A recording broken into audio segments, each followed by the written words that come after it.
The moment his ID badge stopped working at the office door, the world seemed to tilt.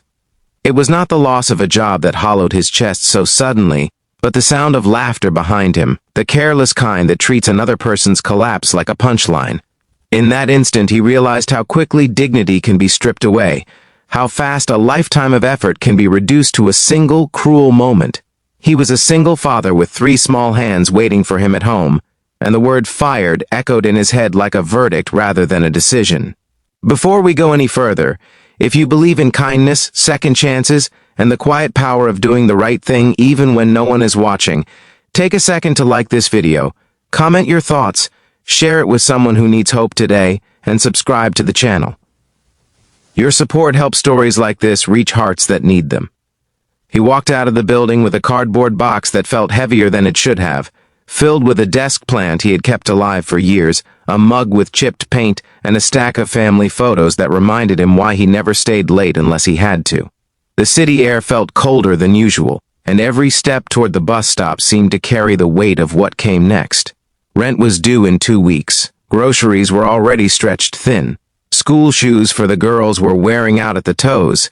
He did not allow himself the luxury of panic. Panic was something he could not afford. Instead, he focused on breathing, on placing one foot in front of the other, on the simple math of survival that had guided him since the night his wife passed and left him with 3 newborns and a promise he had made at her bedside. At home, the apartment smelled like crayons and warm cereal. The triplets were 6 years old now, identical in the way only siblings raised by love can be, yet distinct in spirit. One collected fallen leaves and pressed them into books. Another memorized facts about the stars, and the third turned every scrap of paper into a drawing of the world as she wished it to be. They ran to him the moment the door opened, wrapping him in a tangle of arms and laughter that felt like medicine. He smiled because that was what fathers did, because fear had no place here, because they deserved a father who looked unbreakable even when he felt anything but. That night, after homework was finished and small bodies were tucked into bed, he sat at the kitchen table with a legal pad and wrote lists. Jobs to apply for, bills to call about extensions, items he could sell if it came to that. He thought about the mocking smiles from the office, the whispers that followed him out, the assumption that a man with 3 children was unreliable, inconvenient, expendable. He thought about how hard he had worked, how many weekends he had sacrificed, how he had never asked for favors. The injustice burned, but he let it burn quietly, turning it into resolve rather than bitterness. Morning came with the sound of the girls getting ready for school, and he packed lunches with extra care, folding notes into napkins the way he always did. He walked them to the bus stop, waving until the bus disappeared, then headed back upstairs to make calls. Rejection came quickly and casually, voices polite but distant, promises to keep his resume on file. He kept going anyway. He always did. What he did not know was that the girls had been watching him more closely than he realized. Children see more than adults think, especially when love sharpens their attention. They noticed the tightness around his eyes, the way he lingered over bills, the fact that he hugged them a second longer than usual. They did not understand the details, but they understood enough to feel the shift, the quiet fear that had crept into their home.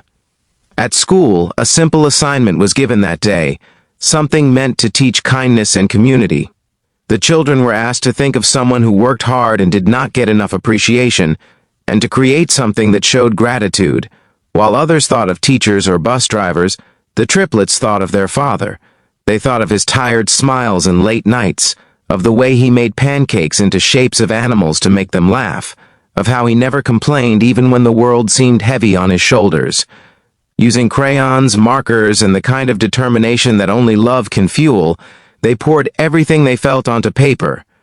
They wrote about resilience in the simple language of children, about a father who never gave up, about how being fired did not make someone a failure.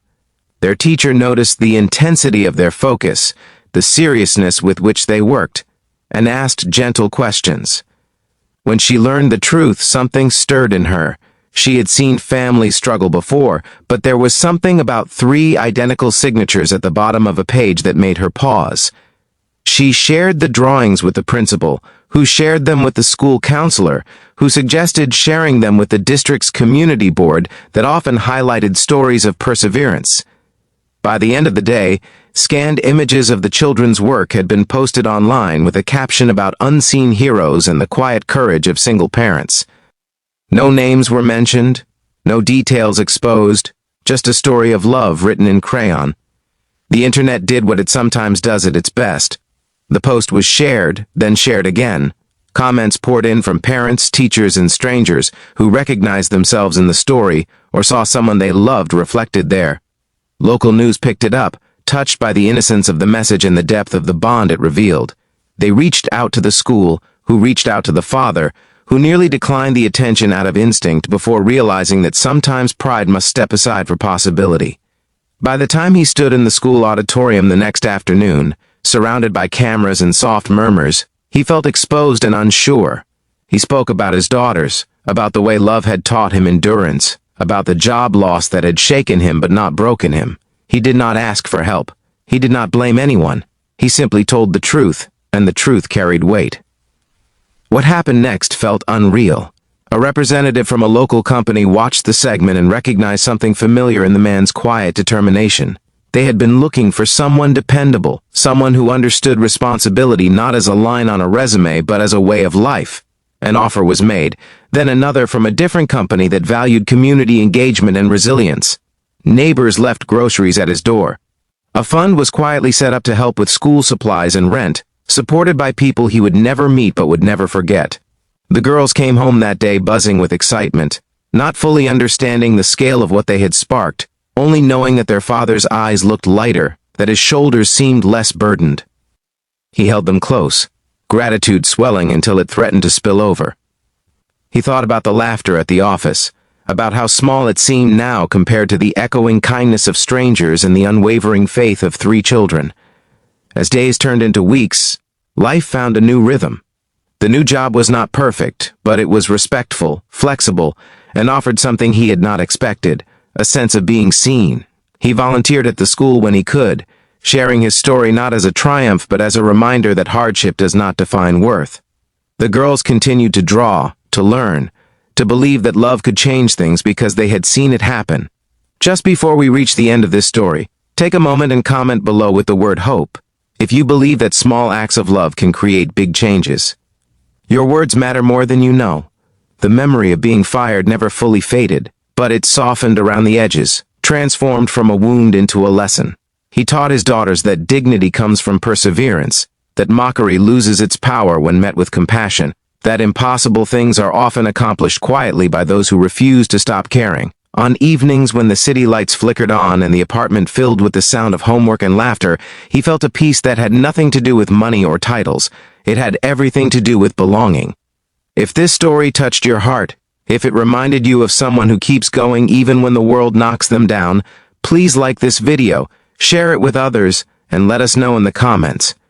Your engagement helps spread stories of resilience and reminds us all that sometimes the impossible begins with 3 crayons, a few sheets of paper, and a love that refuses to give up.